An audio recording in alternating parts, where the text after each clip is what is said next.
uncovered the thin strap of the pink camisole top which matched her twins. "What?" Megan asked, totally bewildered. "Are you talking about?" "Behind you," Terry said with a faint inclination of her fair head. "The hunk by the soda machine. Absolutely gorgeous." But as Megan began to turn her head, Terry continued in a desperate whisper. "Don't turn around, for goodness sake." "How can I see if I don't look?" Megan pointed out reasonably as she turned. His hair was blonde, not pale like the twins, but dusky and sun-streaked.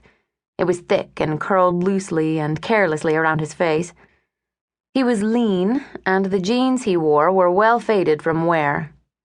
His stance was negligent, completely relaxed as he leaned back against the machine and drank from a can. But his face wasn't lazy, Megan thought, as he met her stare without a blink. It was sharply aware. He needed a shave, certainly, but his bone structure was superb.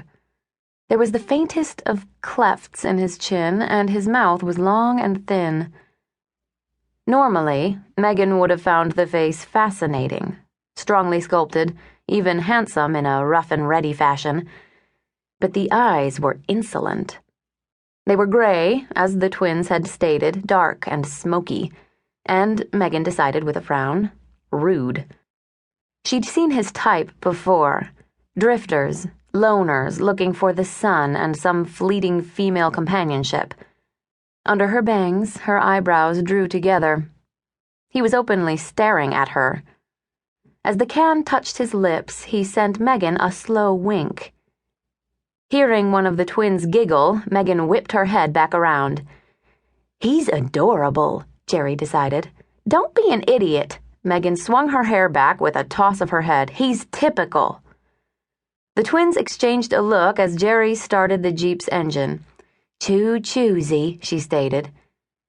They gave Megan mirror smiles as they pulled away from the curb. "Bye." Megan wrinkled her nose at them, but waved before she turned away. Purposefully ignoring the man who loitered beside the concessions, Megan walked into the market. She acknowledged the salute from the clerk behind the counter. Megan had grown up in Myrtle Beach. She knew all the small merchants in the 5-mile radius around her grandfather's amusement park. After choosing a basket, she began to push it down the first aisle. Just a few things, she decided, plucking a quart of milk from a shelf. She had only the saddlebags on the bike for transporting. If the truck hadn't been acting up... She let her thoughts drift away from that particular problem. Nothing could be done about it at the moment. Megan paused in the cookie section. She'd missed lunch, and the bags and boxes looked tempting. Maybe the oatmeal... These are better. Megan started as a hand reached in front of her to choose a bag of cookies promising a double dose of chocolate chips. Twisting her head, she looked up into the insolent gray eyes. "Want the cookies?"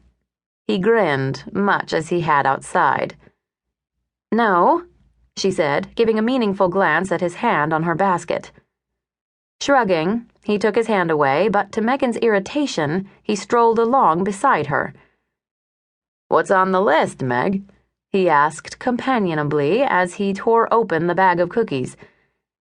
"I can handle it alone, thanks." She started down the next aisle, grabbing a can of tuna. He walked, Megan noted, like a gunslinger. Long, lanky strides with just a hint of swagger. "You've got a nice bike." He bit into a cookie as he strolled along beside her. "Live around here?" Megan chose a box of tea bags. She gave it a critical glance before tossing it into the basket. "It lives with me," she told him as she moved on. "Cute," he decided, and offered her a cookie. Megan ignored him and moved down the next aisle. When she reached for a loaf of bread, however, he laid a hand on top of hers.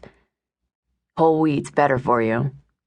His palm was hard and firm on the back of her hand. Megan met his eyes indignantly and tried to pull away. "Listen, I have—" "No rings," he commented, lacing his fingers through hers and lifting her hand for a closer study. "No entanglements. How about dinner?" "No way."